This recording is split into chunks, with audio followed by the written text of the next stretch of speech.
Closing is always easy when you're in Cardone U.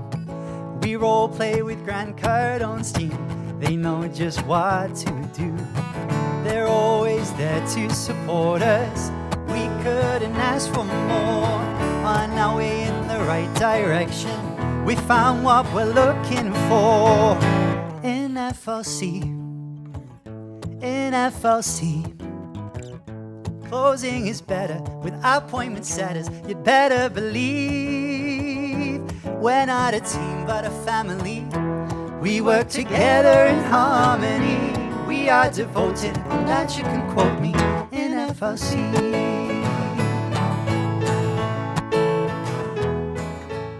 Hello everybody and welcome back to another episode of the FLC Hangout where your freedom lifestyle begins. I'm so excited to be back and we have not one but two guests today. Oh my god, the screen feels really full today, so I'm so excited for this. Francis, thank you so much for being here. I've heard very good things through Chabaria and through Chabaria's dad about you as well, so really looking forward to getting to know a bit more about you and what you do. And also Chabaria, thank you so much for being here too. I'm very excited. So before we get into it, make sure you're following us all on Instagram. They're on the screens now. They're in the descriptions below. Make sure you're following the FLC Hangout. Give the video a like. And while you're down there, hit subscribe as well. It really helps us out. Share this video to your friends, family, anyone you think that can benefit, because this is where your freedom lifestyle begins and we want everyone to be free. So with all that being said, Misty, over to you. Thank you, Josie. Thank you, Josie, for being here. This is awesome. We're so excited. Thank you guys for tuning in. You know, today is going to be a very impactful, amazing episode because obviously we have two very incredible guests here, and we're so super excited to hear more about you guys and be able to have just to hang out and have an awesome conversation with you guys and see what we can come up with, or, you know, learn about each other a little bit. So Francis, we've heard a little bit about you from Chabaria, and we would love for you to be able to just kind of introduce yourself, give us just a little bit of background of who you are and what you do. So those of us who are like our watchers who don't know who you are can get to know you a little bit better. So we'll start with you. Go ahead. Okay, firstly, thank you so much for having me on this podcast. It's a pleasure, and I do love to talk, so I am quite enjoying this. Okay, I am a fifth generation blackthorn shillelagh maker. Now, let me explain what that is. I make sticks for a living. This is my profession. This is my job. This is what I do to survive, to take care of my family. And it is a family tradition that has been within my family for generations. So I make something similar to this, which are blackthorn walking sticks and blackthorn shillelaghs. And if you're not familiar with this, it is actually what's called a heritage product of Ireland. So the blackthorn walking stick is a product that is very much associated with my country.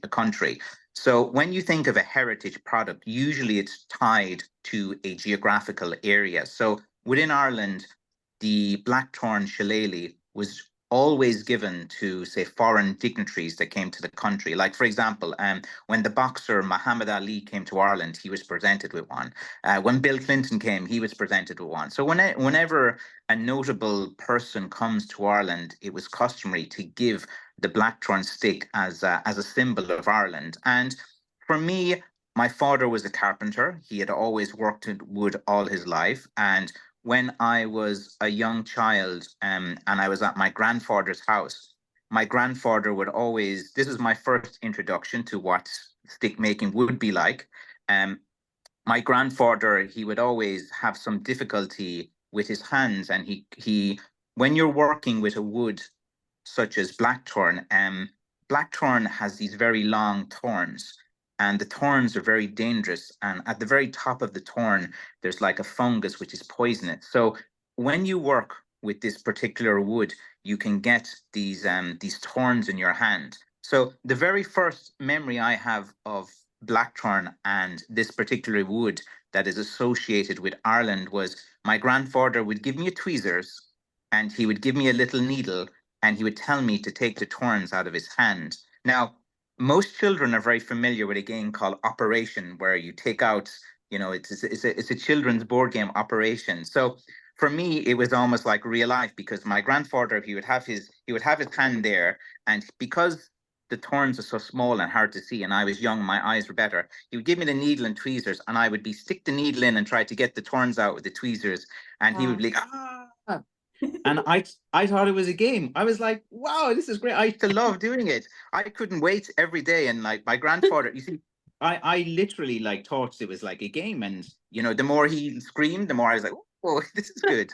It was very, very similar. So that I was always, my family and my family tradition, they were always kind of entrepreneurial. They were always very independent. A lot of my family members are kind of very outspoken. So when I was young, I was always around this. Like my uncle was a politician in Northern Ireland, and my grandfather was involved in several things as well. So it was always nice to be around this from a young age. And my grandfather, he would make sticks as well. And one of my relatives, like my granduncle, was pretty well known in the 80s for making this particular stick. So for me, there was always this kind of story. There was always this kind of background. And for me, then I initially started it as a hobby. When I was a young man and I started having a family, it can be very stressful. I'm sure many of your viewers will relate that when you have a number of young kids, and I have 3 kids myself, sometimes it's you feel the pressure, and you just need to go somewhere just to kind of collect your thoughts on different things. So I'm not saying it's the best thing, but for me, I used to go out to my work shed when the kids were being a bit difficult when they were young, and I would start working on wood for a few hours. It was my only place where I could go and just get a bit of me time as well. And it started as a hobby, and I knew my dad was involved in it. My dad used to go to the craft fairs and the markets and to different things. And my own personal background is I have like a business degree. I got that from UCD in Dublin. I worked initially as a recruiter, and I got great experience in sales. I went over to Asia then. I spent a few years teaching and doing business consulting in Asia. Then I came back, and I had some experience in investment banks. I had worked in Dublin for Chase Manhattan at the time, when it was called that. And so I have a business degree. I have this background. I think I'm I think I'm the daddy of the world. I'm cool. But then, guess what? The 2008 financial crisis happened, and everything changed. This was something just like in life, you have to expect the unexpected. These black swan events happen all the time. I'm sure in the next 5 years, something else is going to happen. And, so this event happened, and all of my skills, my business degree, my work in investment banks, my recruitment, all my skills were useless anymore. And I was in Ireland, and it was very tough in Ireland. If maybe your older viewers would know, but the younger, from 2008 to 2012, it was very tough times in Europe, and there was no work. The banks were not lending. There was no supports for businesses at all, and a lot of people within financial backgrounds, their degree just turned out to be worthless. So I didn't know what to do, and I sat down with a pen and paper, as you do, and I wrote out my skills of what I could do and what I couldn't do. And one of the things that jumped out to me straight away was my family tradition in Blackthorn, and my dad being a carpenter and making it as well. And I kind of looked at it with a young and fresh pair of eyes at the time, and I saw great potential. I said, look, I have a story. I can develop a personal brand around myself. I can tell my family story, and within any craft industry, and especially within the walking stick and the blackthorn industry, credibility is very important, and it takes a long time to really build a reputation that, for one, I'm really in Ireland, because a lot of people don't believe that, because there's so many people selling Irish sticks from different countries. So when I was looking at this, I kind of was trying to think, okay, I need to develop a personal brand, and I need to kind of look at how can I make this into a business, because for stick making, for many years there was no business model, and it was always a hobby. There was a number of difficulties involved in trying to start this business, and I just kept going at it. I kept trying, and I started online. I started networking. I started contacting bloggers. I started posting really bad content just from my phone. Bad sound, bad lighting, bad everything. Stuttering, stumbling over words. But I really didn't care. I just did it, and I didn't. It didn't matter the mean comments I got online. I got everything you can know, personal, about how I look, how I'm this, I'm that, and I think that it's kind of very thankful when you have to go through something difficult like the financial crisis. Like I had borrowed, I had I tried to, I was your classic example of the person at the wrong age, the wrong time when this happened. And yeah, like I had to begin from everything again. So when you go through something maybe a little bit tough or traumatic, you realize it's not that bad, you know? If you are afraid of something, it's usually of the unknown. Like, say, for example, if someone says behind that door, what is it? You're looking at that door and you think, I'm scared. What's through that door? But when you go through something difficult, you lose your job, you lose everything, you have to start over, you have a young family, you survived. It wasn't, it was tough, but it's not as bad as you would think. Like you have your family to support, and really you can adapt and you can change. And what you will find is that most people do survive.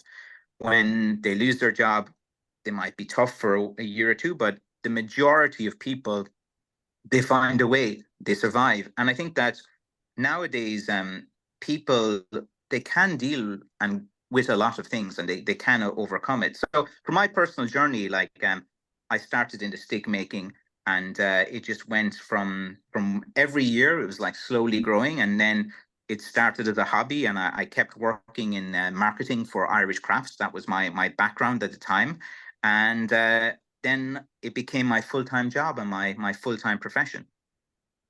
Wow. Oh, I love this. I think this, thank you, by the way. Hoo-ha who. Yes, absolutely. Thank you for sharing that whole like story with us, because as you were speaking, I had like questions about things and then you answered them. So that was really amazing. Thank you so much. And I think there's so much to learn from what you just said. And I definitely have a lot of questions and a lot of things I want to touch on here as well, especially through, like you said, pushing through that tough time, because we see it a lot with like our students.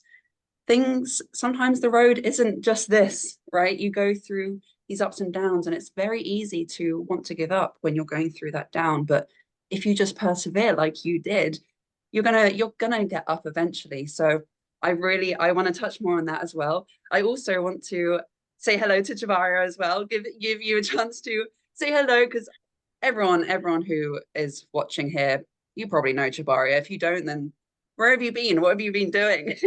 But let's Jabaria, introduce yourself in case anyone doesn't for some reason know. I'm an alien and I love to do alien things. No, I just, first and foremost, I'm just so excited Francis is here. Thank you so much for taking the time, because this guy, by the way, at the end, we're gonna give all of his different channels to go and follow him. But this guy is so incredible, so empowering. It's actually through, like you said earlier, through my dad that we gotten to know you, because my dad has obviously purchased some amazing products from your store and it's been following your live streams and everything. And one of the things that I just quickly want to say that before I'm answering your question, one of the things that my dad said when he said, hey, you guys should have this guy on the podcast, it would be so inspiring, is that it's so beautiful to see someone who really is empowering others from the goodness of their heart. And you have obviously built up such a powerful brand, and helped so many people, made such an impact, but you're so humble at the same time. And the conversations that you're having, and which I also tuned in with together with my dad, listening to your live streams every single week that you have them. It's about making people aware that about the positivity and about people's possibilities, and also your own personal journey, and however much you're still going to share about it during this call.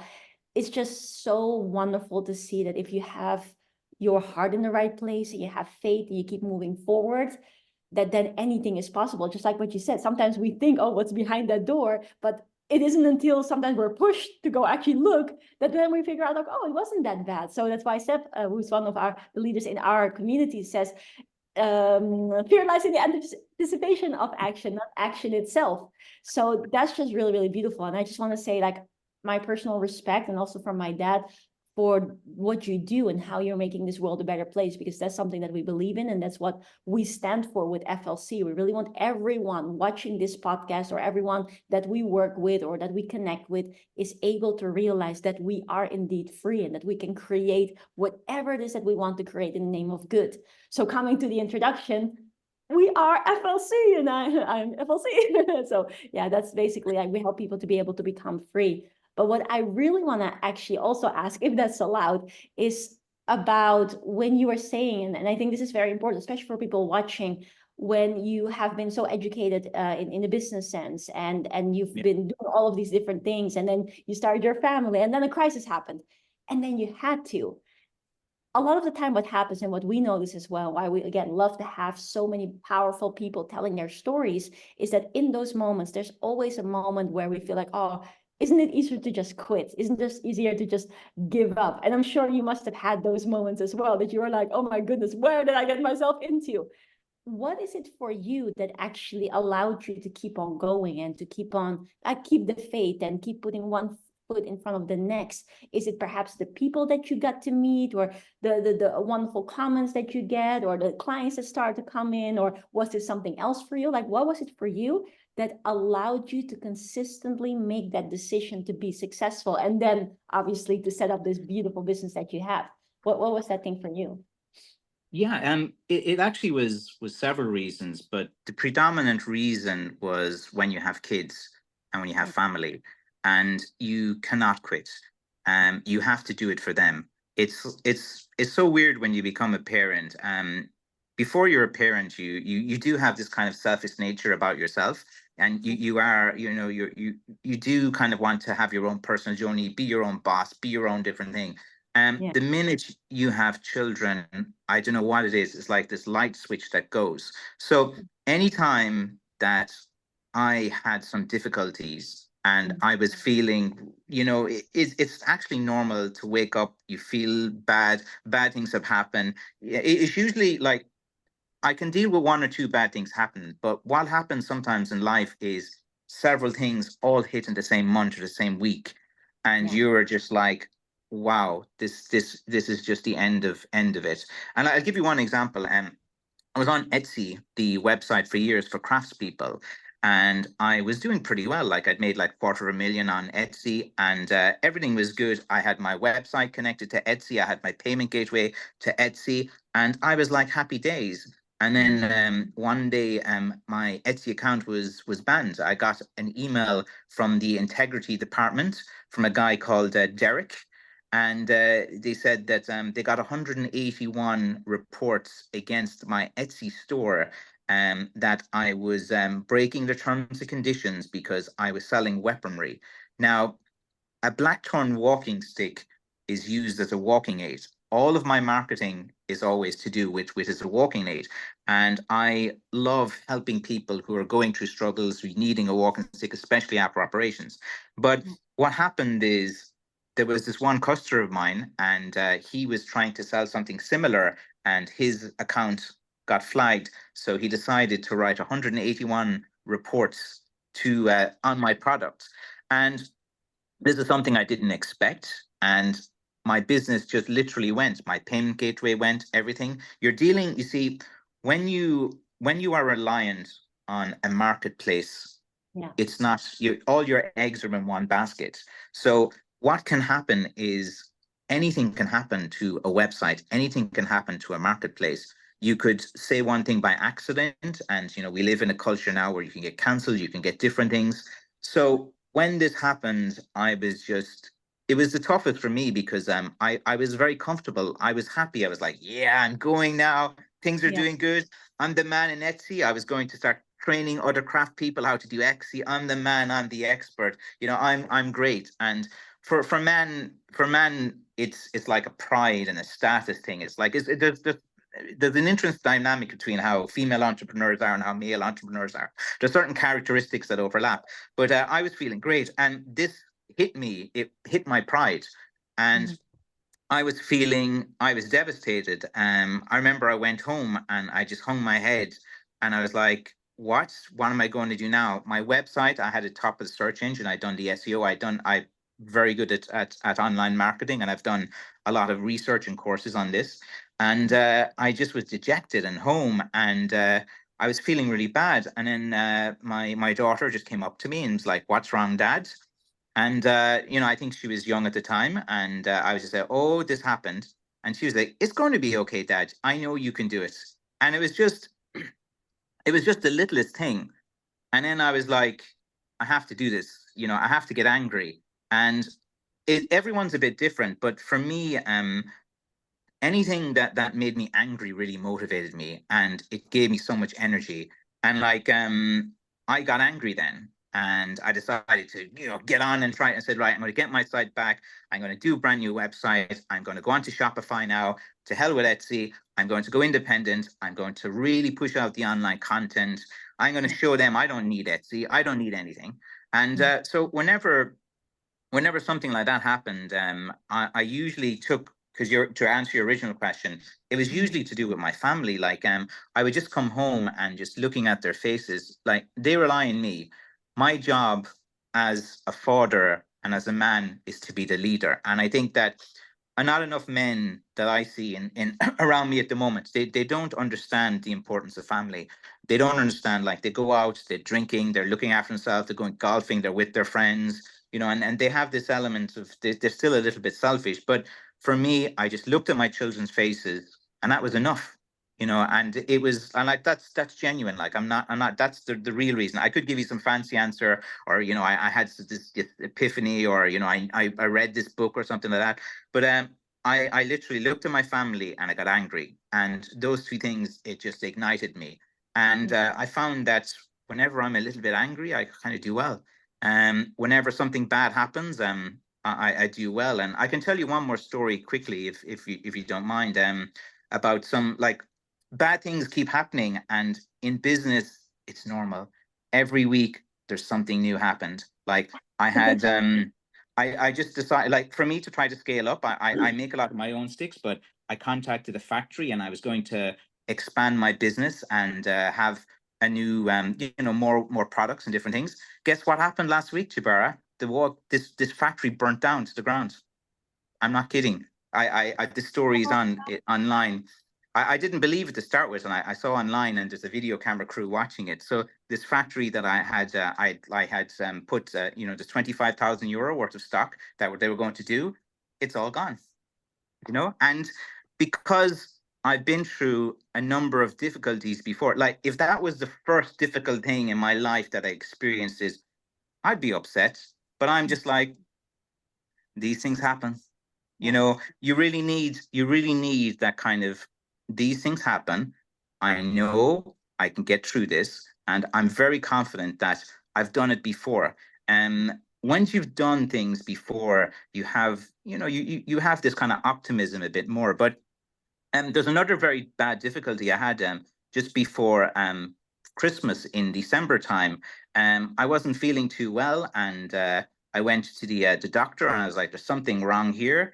And the doctor, I'm 45, so I was very surprised with this. And the doctor said, "Look, it looks like you have testicular cancer." And for me, that was like, boom, that hit me like no other. I didn't know what to do. I didn't know what to expect. Even though it's a 95% survival rate, even though I know it's fine, that initial shock, what if, you know, it's so weird how your mind goes when you get bad news about your health. Like you could be 99% going to be okay, but your mind hits the 1%. What if? And it's so weird. It's like it just kind of spirals, and the more fuel you give to it, it just gains and gains and gains. So I think that that was my first time of dealing with a health issue, which I could deal with business issues. I could deal with, right, this is happening. Ah, my Etsy store gone. I could do something. I could do, you know, I know I can do something. This was something I was like, what can I do? It's inside me growing. Like, what can I do? And so I felt the waiting was very bad. Like the healthcare system in Ireland isn't the best, even if it's private or public. A lot of waiting around, a lot of queuing, and for me, this was honestly the toughest thing that I'd ever gone through as well. The waiting, the not knowing. To be honest, the operation and losing, you know, for a man just losing his testicle, that didn't bother me at all. Once it was done, I was like, okay, that's fair enough. But the worst part was just the initial beginning when you get, I don't know how it is, maybe other people in this community can connect when you get a health scare. For me, I found myself in a dark place because I didn't want to work. I didn't care anymore. I felt this was just before Christmas. Like most men, I was a bit of an idiot. I told no one. I said, I'm a man. I'm going to keep this information to myself and tell no one. And the urologist I saw was like, you should tell people, you should this. No, I'll be fine. And like you know, Christmas Day, playing with the kids, going through that, everyone, and I'm just like so uncomfortable. And it's a weird thing that happens because I don't want to go into detail, but like it grows, it gets big, and it's very uncomfortable. And it's the speed in which you deal with something like this is important. Like there's kind of like 3 stages in this cancer. I'll just tell it quickly in case it's useful to any of the guys in the community. Like if it's kind of like a first stage, it's just an operation. Like you have to accept, look, you're going to lose one of your testicles. Just accept that as well. And it goes to 2, it can kind of spread to your stomach a bit, and 3, it can go to your chest and your brain. And like say, for example, like Lance Armstrong is a very famous cyclist, and many people know him. He had it like all the way to his brain, but it's one of the cancers that is very good for chemo and is very good for this. So for all of these stages, it's really curable. So if you do get this, chances are 95% you're going to be fine. So you just have to focus on that. And the sooner you check yourself, the sooner you get action, at least you're just going to have a 2-month, it's going to be not a pleasant 2-3 month period, but in the grand scale of life, you'll get through that like you did with something else. And so at the time I was low, I didn't know what to do. I didn't want to work. Going on camera, doing my live streams, I was wearing a mask. It was like so much energy for me to act happy, to act like I was going. And I felt like an imposter, and I'd never experienced these things before. I was always like, I'm mentally strong, I'm the guy, I can do all of these different things. And this was just something that definitely like I'd say it's the closest I ever felt to like really breaking. And I think the biggest flaw that I have that I can tell, you know, your people in the audience is you have to tell people around you. It's awkward because you see the sadness in their face and it sets you off. So you don't want, you know, when you are consider yourself a father, your man, maybe your dad can relate. You don't want people to you feel like you're the guy, the leader and all like that. And you don't want to tell people because you know it's going to upset them and different things as well. And when I had to go in for my operation, I had to tell everyone. And again, it's like I'm drawing a parallel to earlier with that scary door. Do you want to look? I was terrified to open that door. I thought everyone was going to cry. I thought everyone was going to be sad. I thought everyone would be freaking out. And that was my own personal fear. But guess what? When I told my kids, the first thing my son said was a joke about I'm a uni baller now, you know, and he started joking and he started making jokes about having one nut. And to me, that was the greatest gift he's ever given to me in his life. And he still does it today. He's a teenager, like he's 15. And he thought it was funny. And they said, and then like my other son had some weird stats that said, oh, now you're like Hitler because he only had one. I was like, usually no guy in the world wants to be compared to the evilest man in the world. But in the moment, he compared me to Hitler for having one testicle, and it made me feel better. And that's the weirdest quote you will ever get on this channel. No one will ever feel happiness in being compared to Hitler. But in that moment, I felt so good being compared to Hitler. And you know, that's the weirdest thing ever that I experienced. I was like, man, this guy's evil, but my son just made a joke about it, and I feel better. And then I told my kids, and they weren't emotional. My youngest son was like started joking as well. He was 11 at the time. Then my daughter was like, she's like 17, and she was like kind of like more trying to think, what can I use to my advantage about this? You know, she was, and her the way she dealt with it was a bit different. And of course, look, it affected them. But I felt great then. It was like such relief. It was so great. And you know, I just shouldn't sometimes like give, as we were saying, just to kind of draw parallels to kind of like what the kind of theme this discussion is kind of coming about the fear, about everything. So it was the same with this, that I just, you know, needed to experience it. Now that I've experienced this and I've gone through this struggle, it's like a superpower. And what I mean by that is when I came out of my operation, I was sitting in my sitting room. I had 2 walking sticks. I couldn't even go to the bathroom by myself. I needed help getting into the bed. I felt horrible, you know, physically. I mean, in pain. When I say I felt horrible, not mentally, I was just like really in pain. But you know, I was so motivated. I was looking out that window, and I was said, the minute I'm back to fitness, I'm going to destroy this year. I am just so angry. I'm so annoyed. And I just had all of this like energy inside me, even though I could barely walk. I couldn't, you know, I couldn't even use the bathroom. I couldn't even reach behind me to clean my own bum. Like, it was just so, and I felt so, you know, it was very frustrating that I couldn't do very basic tasks. I couldn't go to the bathroom by myself. I needed help going into bed. And it kind of gives you this, after you get through something difficult, you have this unbelievable amount of energy. Even though like physically I was down, my testosterone was down, I'd lost like one testicle, all of these different things. But in my mind, I was like, I'm going to do it. I'm going to. And like my, when I was sitting in my sitting room I started going online. I was networking. I was sending messages to everyone. I was like a maniac on social media. I was annoying everyone. You know, all my competitors were getting annoyed with me as well. I was getting into online different things, and but my sales went up 41%. I started churning out the short videos. My dad, who was in his 70s at the time, he came in and started helping me making sticks. My 15-year-old son, who hated the walking stick business, wanted nothing to do with it and stuff, he started helping me as well. My daughter started helping me. And it was like this event that I feared so much, that I thought was horrible. It really, really helped my family come together. It helped my son, my daughter, everyone to get motivated. And it was like everything. It wasn't that bad. You know, now that I'm looking at it as well, like it's I don't look at it as a bad thing that happened to me.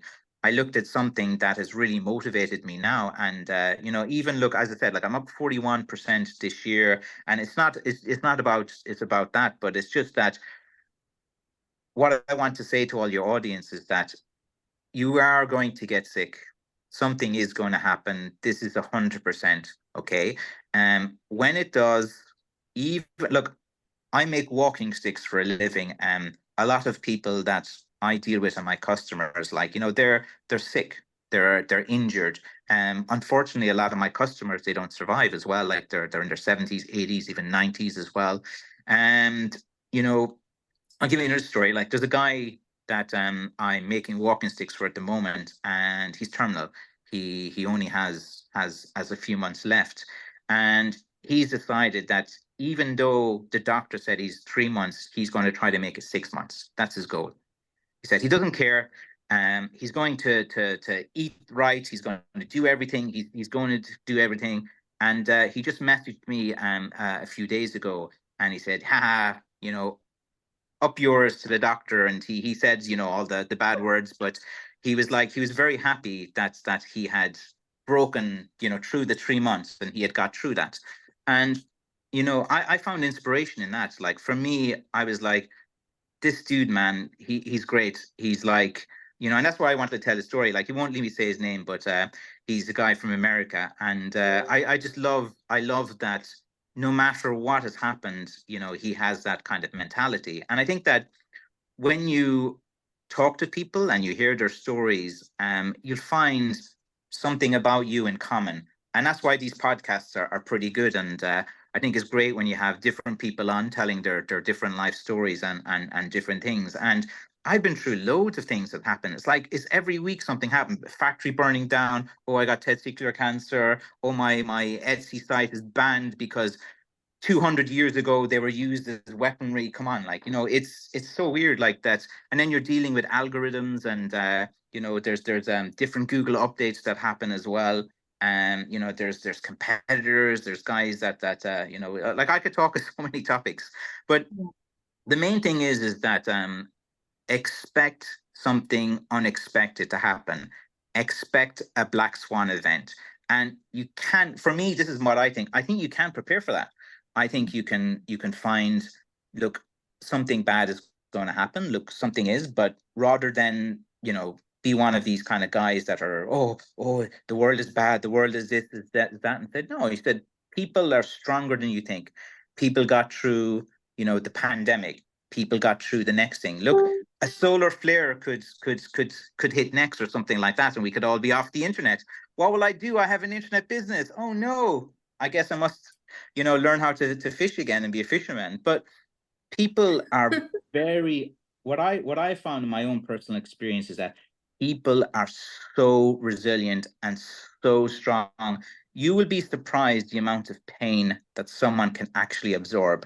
And they can function, and they can do that. Of course, there's instances where people, get into very difficult situations. But from my personal experience and from talking to people, I love hearing these stories. Like, I find them inspirational, and I love sitting down with loads of people, hearing their stories, hearing their struggles. And it's like a learning experience. And I think it's so important in life to network with people, to talk. That's why your group is fantastic. Like, people need to be around people with the same goals, the same ideas, the same different things. And like, when you understand that, okay, it's not going to go to plan, no one has an easy road to success.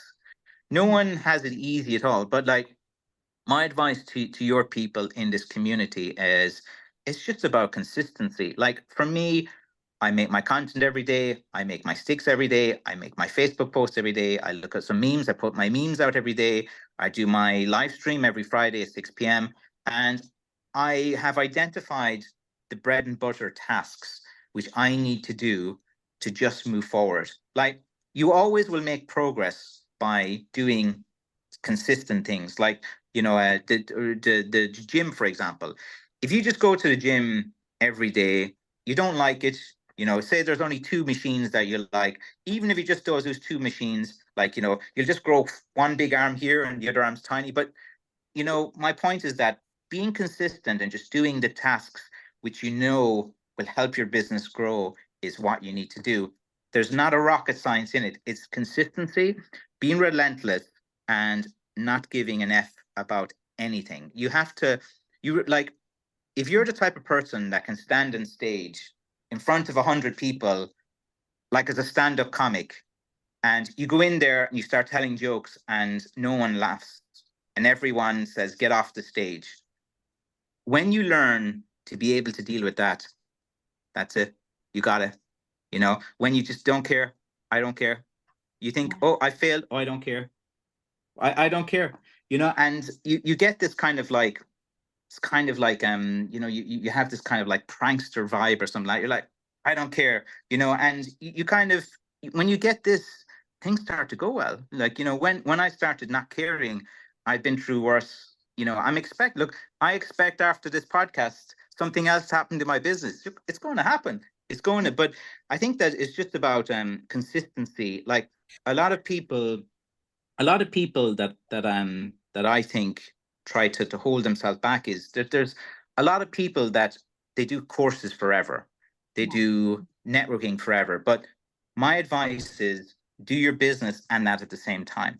Okay. Like if you want to say have a personal brand, you make soap, you're knitting, you're crocheting, you're something like this, you don't know how to video edit.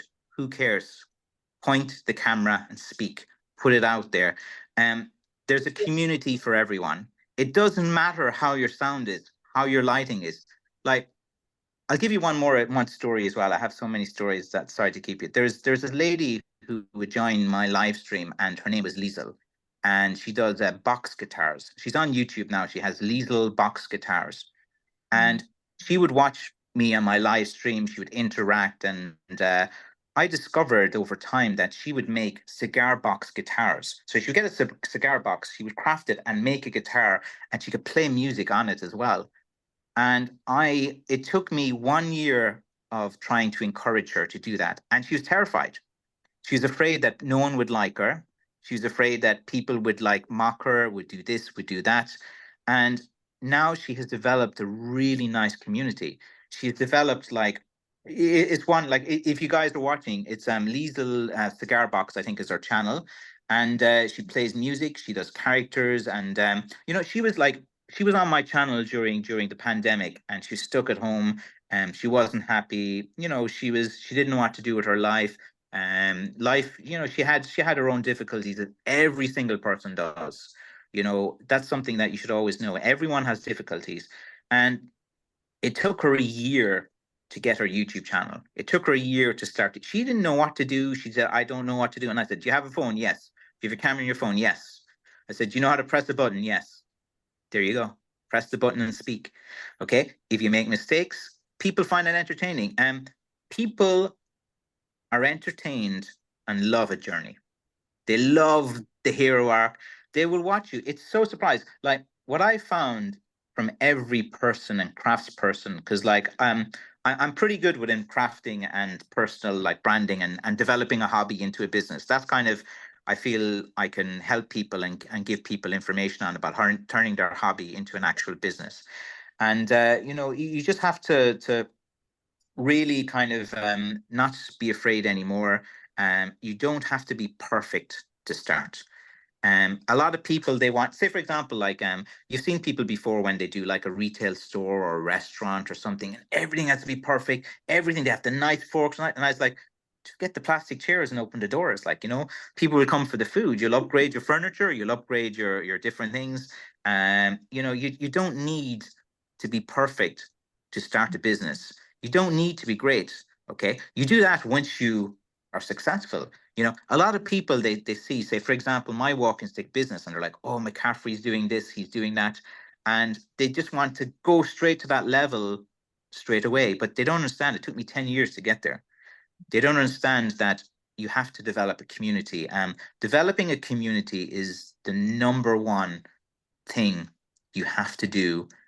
To anyone watching this channel right now, regardless of everything I've said so far, the number one thing you have to do is develop a community. Okay, you do that straight away. Okay, you network, you join these groups, you talk to all of these different people as well. And there is a kind of synergetic thing. Like for me, look, I'm connecting with you guys now. You share my social media, I'll share your social media, and we'll both get, some of my community will see yours, some of your community will see mine. There's a huge benefit in that.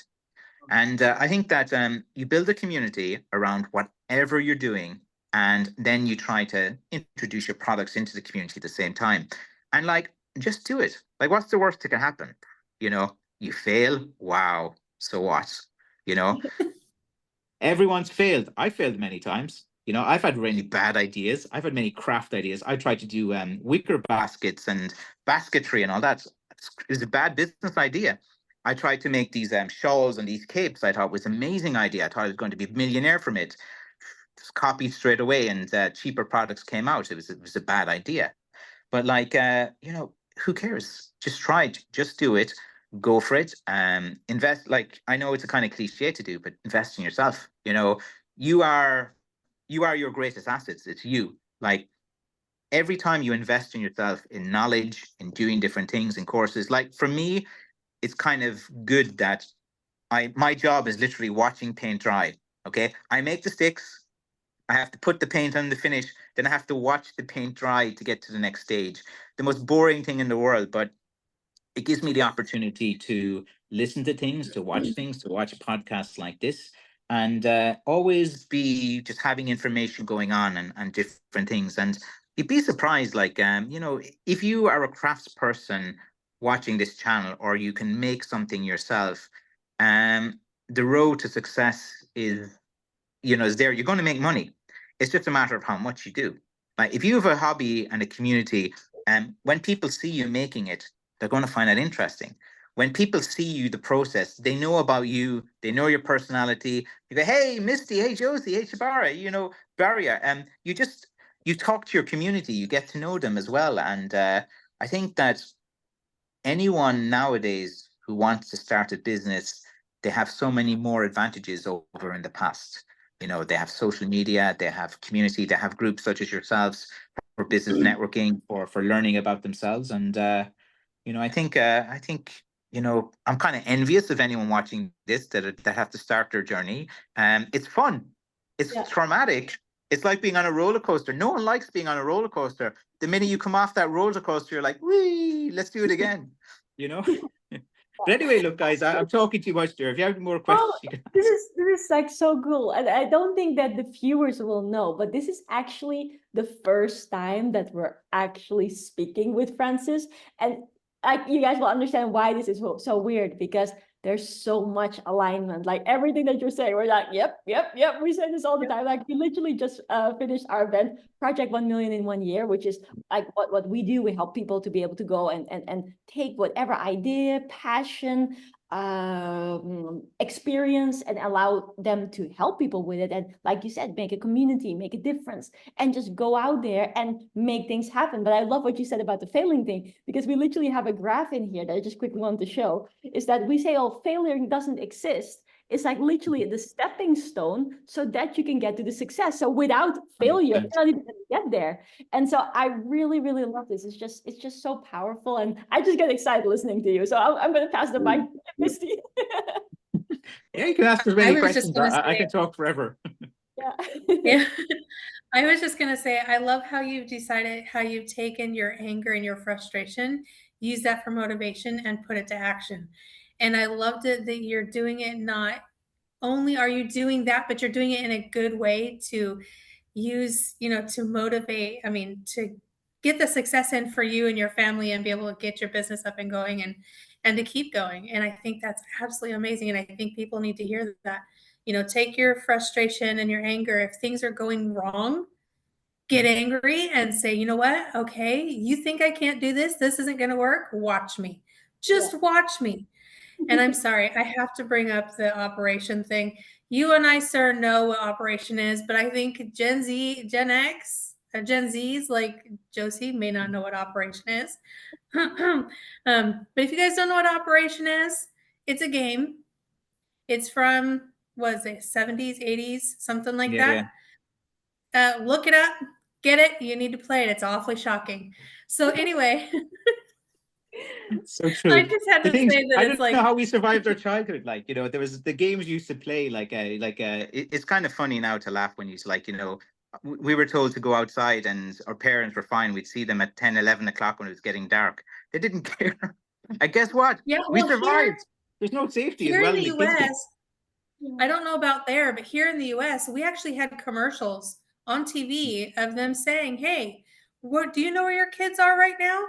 It's 10 o'clock at night. Do you know where your kids are? And it's like, no, they didn't. They had no clue. They're like, get out of my hair, get out. They locked us out. They didn't, you know, I saw a video on TikTok the other day. This guy is like, okay, so he's like a Gen Zer, and he's like, okay, so Gen X, you guys talk about this having to drink through the hose outside when you're younger. Did they not have sinks? It's like, we weren't allowed in the house, you know, so we had to drink from a hose. We couldn't get to the sink. I drank from But yeah. streams, I've drank from everything. But I think that that's an interesting thing you said, because like the collective consciousness now of society is this kind of fear. Of course, look, the pandemic put fear into people, the fear of fear. And I think that people who were maybe from the generation before, as you said, they drank from water things, they did this, they did that, and they have less of a fear. And they have, there's a lot of people from an older generation that have been quite successful. And I think the younger generation, that it's been kind of like promoted in the collective consciousness to have this fear this, look, if you go outside, your kid could be taken, you could this, you could do that. And I think that kind of like culminates as well for people who want to go into business, because like it's not their fault. Like if that's the kind of message that's around you, you're naturally going to adopt some of that kind of mindset. And it takes a bit of effort and time to kind of just sit down and go, yeah, maybe I'm afraid because of this is what I've been told all my life.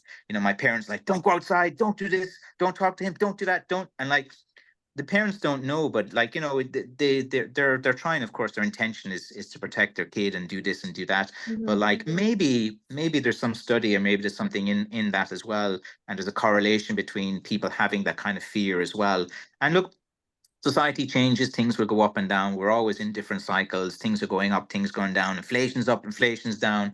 The older you get, you just realize it's like, yeah, we're just in this cycle now. Yeah, we're going up here now. Oh, when things are going well, prepare for bad. When things are bad, prepare for when it's going well. Like, if we go into recessionary times, and there's huge advantages in that.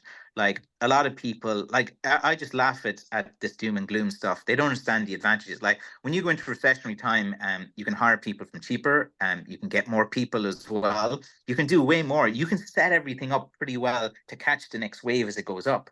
And like, bad times last a few years, good times last a few years. It's normal. And if we're going into what's considered now a bad cycle, that's the best time to be setting up businesses. That's the best time to start going, because Yeah. So good. Yeah. I love it. I think there's a difference between being cautious and being fearful.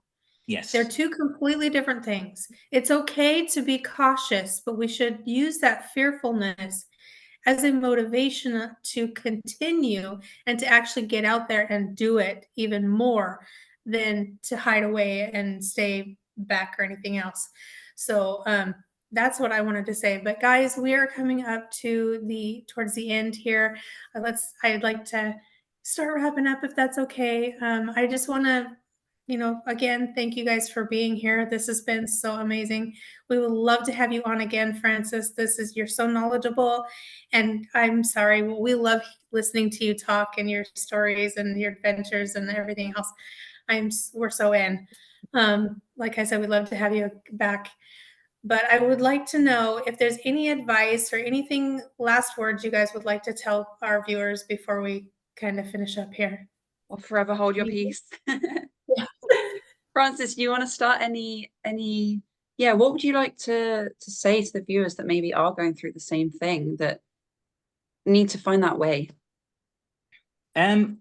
Listen to other people's stories and find motivation in that. And rather than just sitting there thinking to yourself, just do it. Look, if you're watching this right now and you have a hobby, you have a phone, end this podcast and pick up the phone, make your first video, say, hello, this is me, I'm doing my journey, this is my first video, and then go to your friends and say, look, can you promote this for me as well?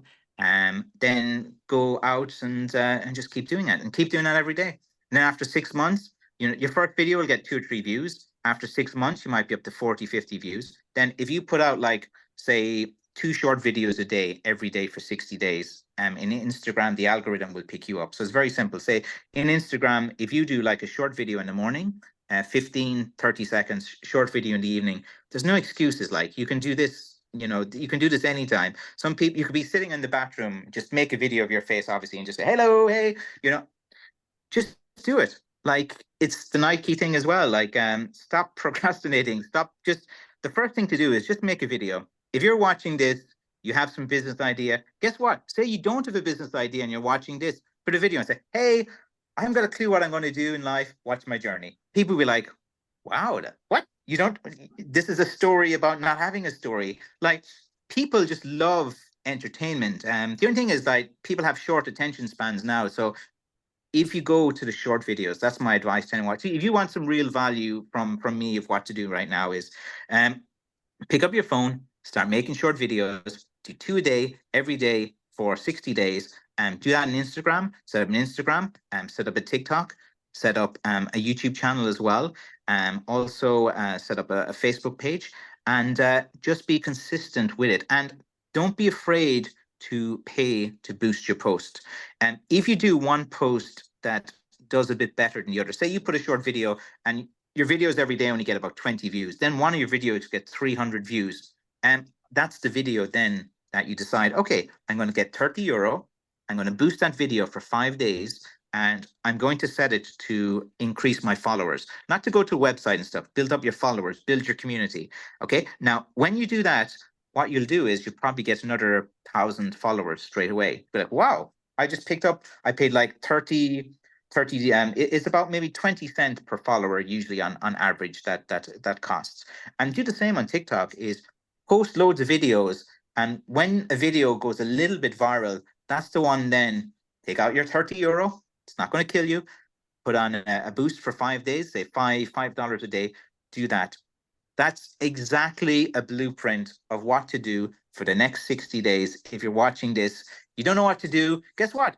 Your personality people will like as well. Like all three of you have great personalities, like that love your journey. You know, you've all got different lifestyles. Like you're in the UK, you know, you're in this. Like if you're a mom, talk about being a mom.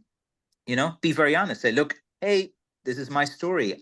You don't need a physical product. You can tell your story. People love engagement. People love stories. That's my advice of what to do. Oh, so good. Yeah, really good. And just before we go to Chabaria, listen to this guy, by the way. Like, honestly, you'll find his Instagram in the description as well, the link to it. Have a scroll through. Like, I had to scroll through your Instagram just before we started as well. He knows what he's talking about. So listen to this guy, check out his Instagram, give him a follow while you're there, show some love. But yes, that's what I want to say. Listen to him. But Chabaria, you go. You just literally took my tip, because it was just like this stuff is so good, and I wanted to say follow him. I really, really love like how simply you explain things, and it is that way. Sometimes we tend to overcomplicate as humans. We think like, oh no, it's got to be more difficult, it's got to be a catch somewhere. No, there's no catch. Grab your phone, make a video, post it right now. Like it really, really, really, really is like that. And that's also why, and I guess here's then a little bit of value from my side, what we always say is success is a choice. It really is a choice. If you pick up the phone and you are consistently, inevitably you're going to get success. So it's a choice. If you do not pick up your phone, then you're choosing not to be successful. It's as simple as that. So if you do want to change your life, or like what Francis has said many times as well, is that you want to help your community, or you want to build a community so that you can help people, do it for that. Start this journey off by the impact, because your story matters. There's always another person who would greatly benefit from what you have been through. Even though you think I'm just little me, no, you're not. You have gone through so many different things in your life, the ups and downs that you have faced and have overcome. And there's always someone, and at least actually not just one, most of the time it's thousands of people that actually need to listen of how you overcame it, what you do, or how you find your inspiration in the day. So then follow impact. And when you follow impact as well, you're going to make money too. So make that choice. Like Francis says, pick up your phone whilst you're at it. Don't just record a video, also follow Francis, and then carry on make your post. That's my 2 cents for today.